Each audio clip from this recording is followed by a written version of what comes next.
نحمده ونصلي على رسوله الكريم اما بعد رب اشرح لي صدري ويسر لي امري واحلل عقدة من لساني يفقهوا قولي رب زدني علما اللهم رب زدني علما اللهم صل وسلم على نبينا محمد صلی اللہ علیہ وسلم۔ محترم حضرات،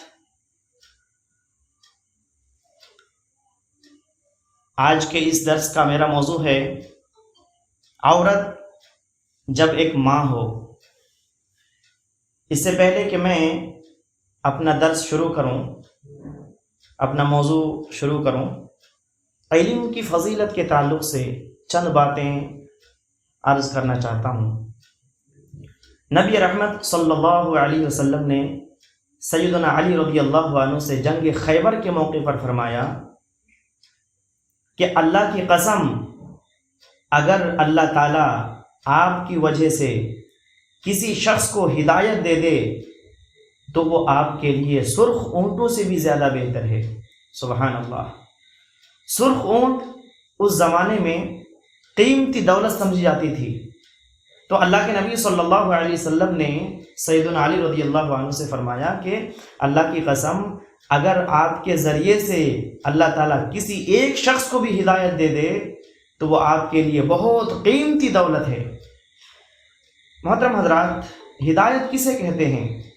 کوئی شخص شرک و بدعات و خرافات کو چھوڑ کر توحید اور سنت کے راستے پر چل پڑتا ہے، صحابہ اکرام کے نقش قدم پر چلنے لگتا ہے، اسے کہتے ہیں ہدایت۔ اب سوال یہ ہے کہ اس حدیث کا علم سے کیا تعلق ہے؟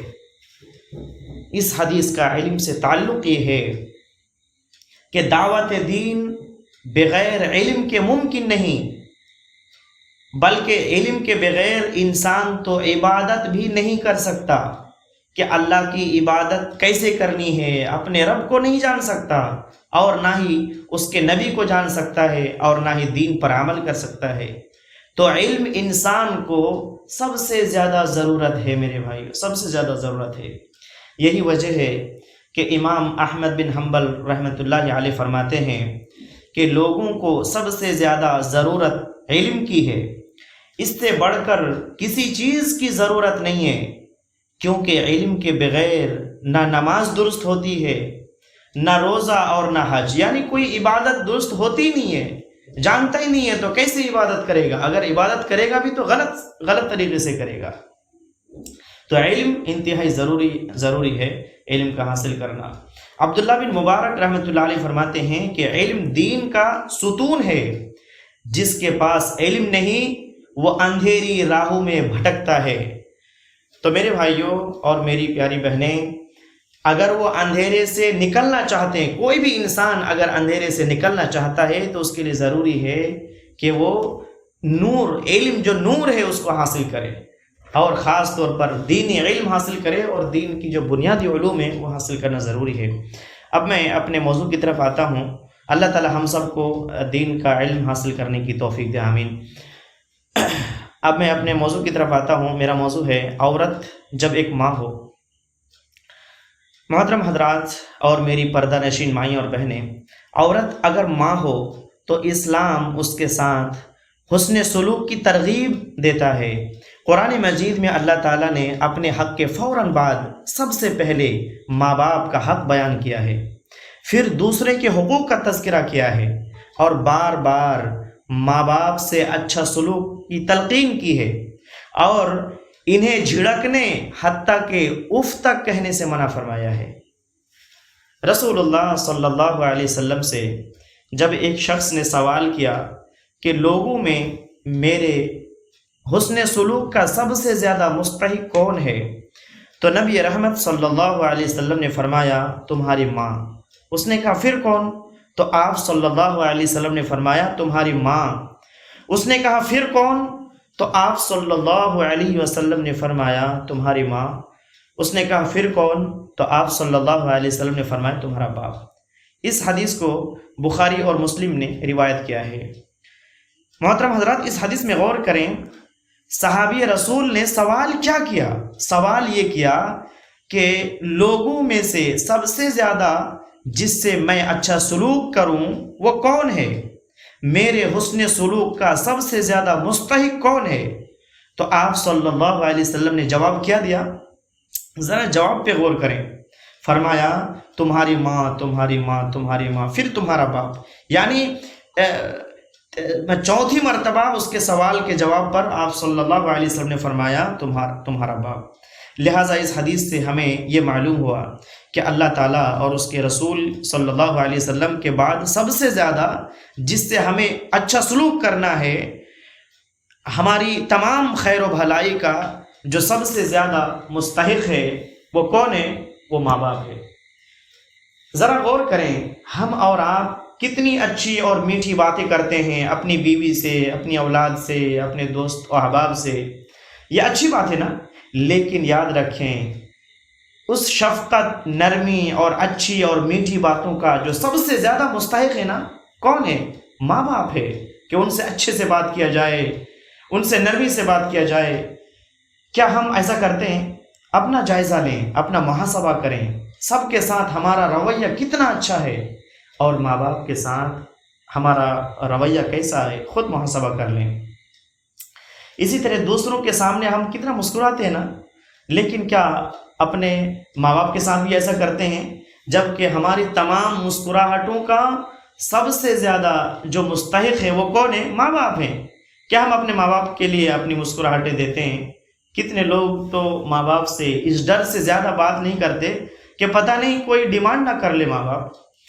اسی طرح کتنے ایسے لوگ ہیں جو اپنی بیوی بچوں کے ساتھ انتہائی بہترین زندگی گزارتے ہیں، انہیں کسی طرح کی کوئی دقت اور پریشانی نہیں ہے، لیکن ماں باپ سے بالکل بے فکر ہو گئے، ان کا کچھ بھی خیال نہیں رکھتے۔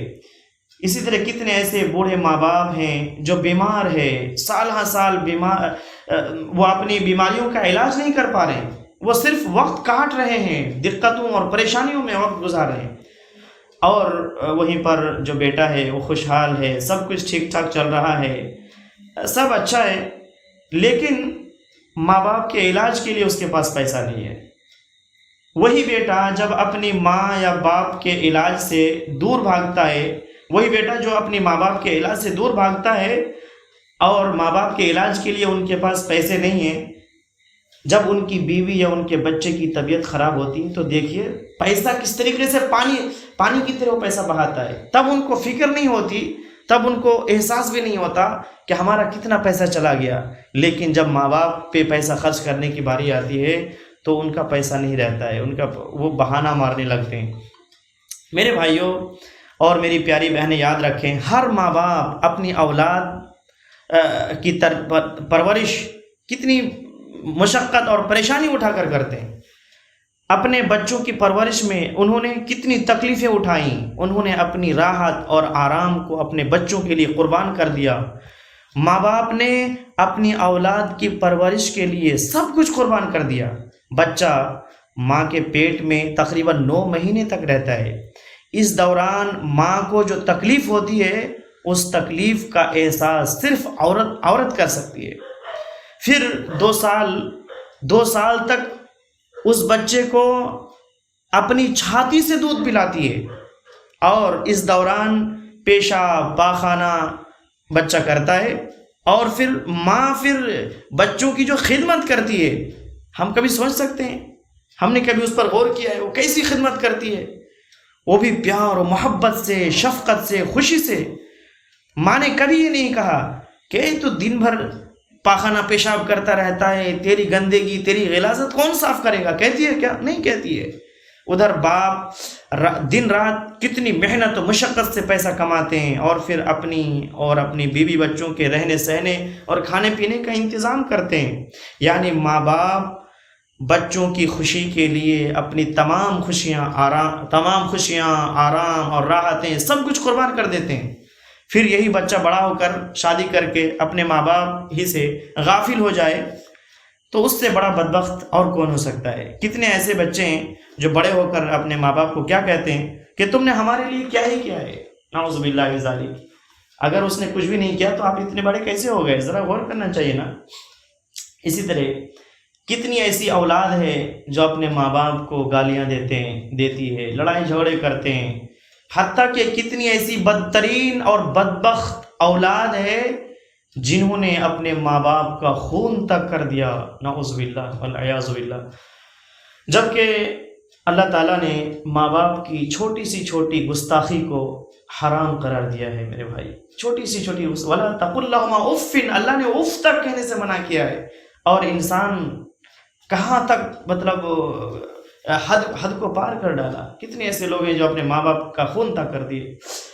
اور جبکہ ماں باپ کی جو اہمیت ہے، جو قدر ہے، اللہ کے نبی صلی اللہ علیہ وسلم نے کیا فرمایا کہ ماں کے قدموں کے نیچے جنت ہے اور باپ جنت کا دروازہ ہے۔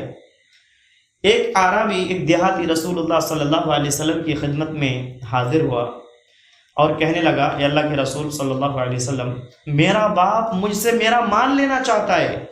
تو آپ صلی اللہ علیہ وسلم نے فرمایا، انت ومالک لوالدک، یعنی تم اور تمہارا مال تمہارے والد کے لیے ہے، یعنی تم بھی تمہارے والد کا، اور تمہارے پاس جو پراپرٹی ہے وہ بھی تمہارے ماں باپ کا ہے۔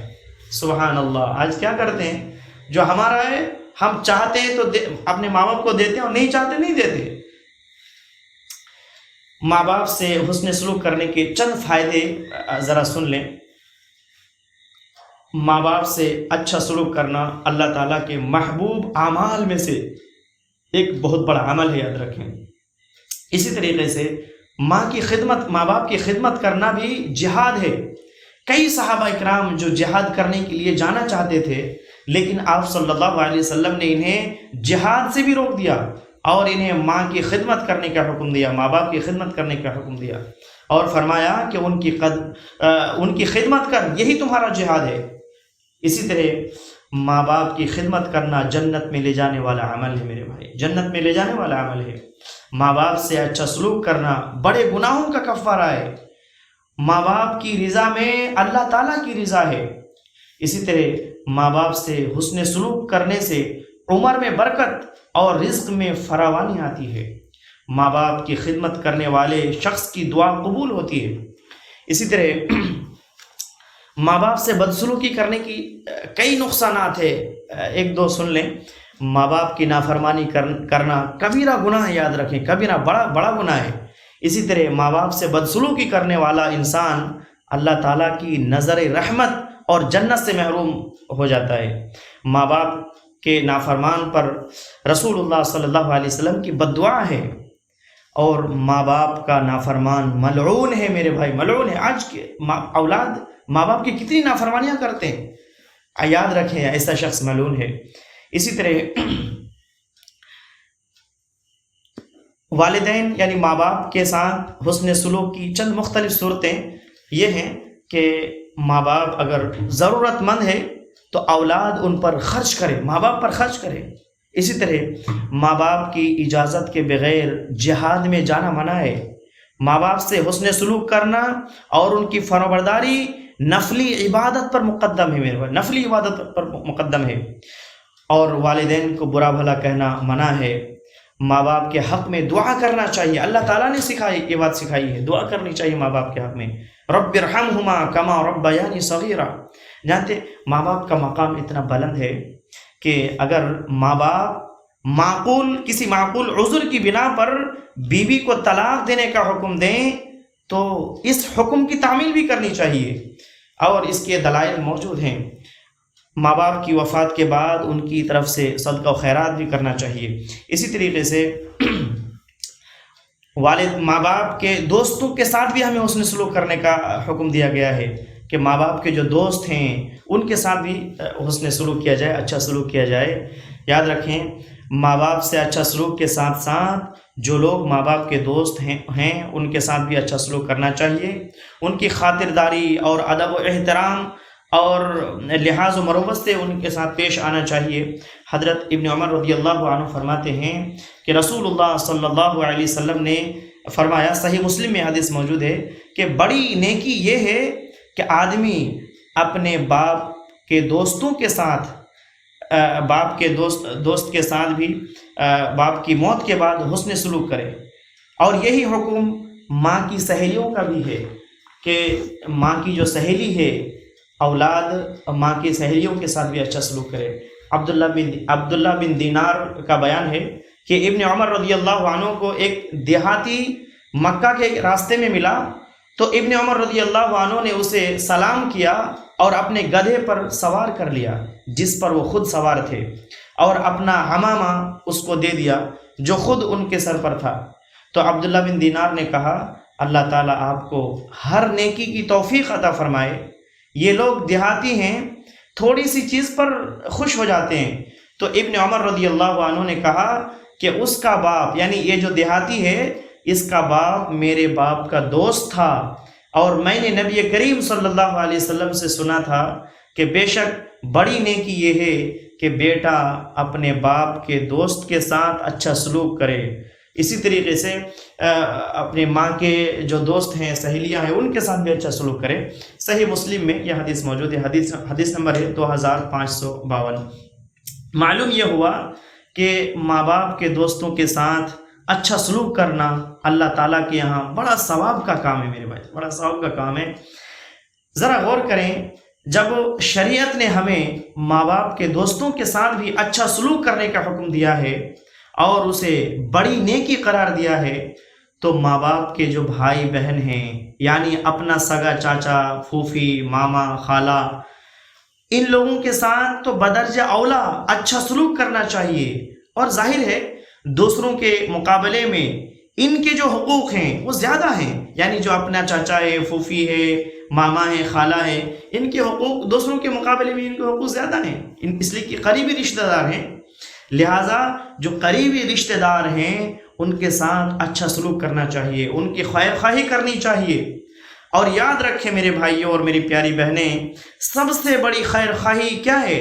سب سے بڑی خیر خواہی یہ ہے کہ انسان دوسروں کو اللہ کے قریب کرنے کی فکر کرے، کیسے یہ اللہ کے قریب ہو جائے، بدعت و خرافات کو چھوڑ دے، سنت کی پیروی کرنے لگے، صحابہ کے منہج اور صحابہ کے راستے کو اپنا لے، ان کی آخرت بن جائے، اللہ ان سے راضی ہو جائے، وہ جہنم سے بچ جائے اور جنت میں داخل ہو جائے۔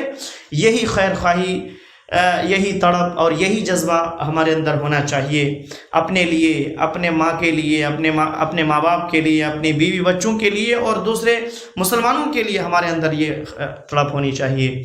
اللہ تعالیٰ سے دعا ہے اللہ تعالیٰ ہمیں کتاب و سنت کو صحیح سے سمجھنے اور اس کے احکامات پر عمل کرنے کی توفیق دے، اور اللہ تعالیٰ ہمیں ماں باپ کے ساتھ اچھا سلوک کرنے کی توفیق دے، اور جو اللہ تعالیٰ ہم سب کو نیک عمل کرنے کی توفیق دے۔ آمین۔ وآخر دعوانا ان الحمد للہ رب العالمین۔